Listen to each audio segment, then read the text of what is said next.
আজ আমরা ডুব দেব পঞ্চতন্ত্রের এক অসাধারণ গল্পে। ভয়, উচ্চাকাঙ্ক্ষা আর কিছু অপ্রত্যাশিত পরিণতি। চলুন এই ক্লাসিক কাহিনীটা একটু অন্যভাবে বিশ্লেষণ করা যাক। ভাবুন তো, এক ঘন সবুজ জঙ্গল, আর সেই জঙ্গলের শক্তিশালী রাজা হলেন এক সিংহ, যার নাম পিঙ্গলক। দিনটা ছিল আর 5টা দিনের মতোই, একদম সাধারণ। রাজা পিঙ্গলক তার সভাসদদের নিয়ে যমুনা নদীর ধারে জল খেতে এসেছিলেন। সবকিছুই ছিল একদম শান্ত, স্বাভাবিক। কিন্তু ঠিক তখনই ঘটল এক অদ্ভুত ঘটনা। জঙ্গলের সবচেয়ে শক্তিশালী প্রাণী, খোদ রাজা, একটা অজানা শব্দ শুনে এতটাই ভয় পেয়ে গেলেন যে ভয়ে একেবারে কাঁপতে কাঁপতে পিছিয়ে গেলেন। তার চোখে মুখে এমন আতঙ্ক যা আগে কেউ কখনো দেখেনি। কিন্তু প্রশ্নটা হলো, কি এমন শব্দ যা জঙ্গলে রাজাকেও এতটা ভয় পাইয়ে দিতে পারে? এই রহস্যটাই কিন্তু আমাদের আজকের গল্পের একেবারে কেন্দ্রবিন্দুতে। এই রহস্যের জট খুলতে হলে আমাদের কিন্তু গল্পের একটু শুরুতে ফিরে যেতে হবে। দেখতে হবে ঠিক কোথা থেকে এই ঘটনার শুরু। আচ্ছা, এবার আসা যাক গল্পের আরেকটা খুব গুরুত্বপূর্ণ চরিত্রের কথায়। বর্ধমান, একজন ধনী আর জ্ঞানী বণিক। বর্ধমানের কাছে টাকা পয়সার একটা আলাদা দর্শন ছিল। তিনি শুধু ধনীই ছিলেন না, তিনি বিশ্বাস করতেন যে সম্পদ শুধু জমিয়ে রাখলে চলবে না, একে রক্ষা করতে হবে, বাড়াতে হবে, আর সবচেয়ে বড় কথা, ঠিকঠাক কাজে লাগাতে হবে। আর এই চিন্তাভাবনাটাই কিন্তু তাকে একটা বড় সফরে নিয়ে যায়।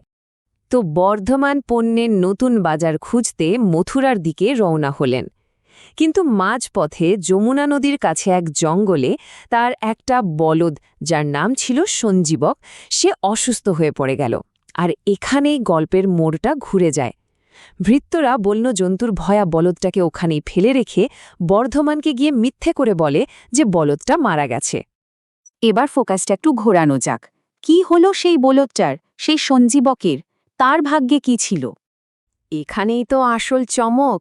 যে বলদটা মালপত্রের ভারে একেবারে ভেঙে পড়েছিল, সেই বলদটাই জঙ্গলের তাজা ঘাস আর নদীর জল খেয়ে হয়ে উঠল শিবের সার নন্দীর মতো শক্তিশালী।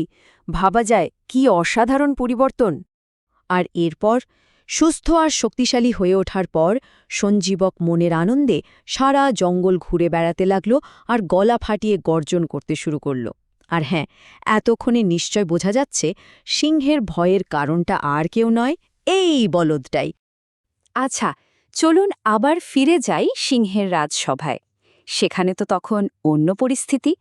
রাজা ভয়ে গুটিয়ে আছেন আর সবাই অবাক হয়ে দেখছে।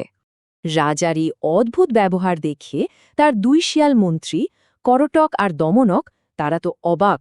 গল্পের শেষ দুটো গুরুত্বপূর্ণ চরিত্র কিন্তু এরাই।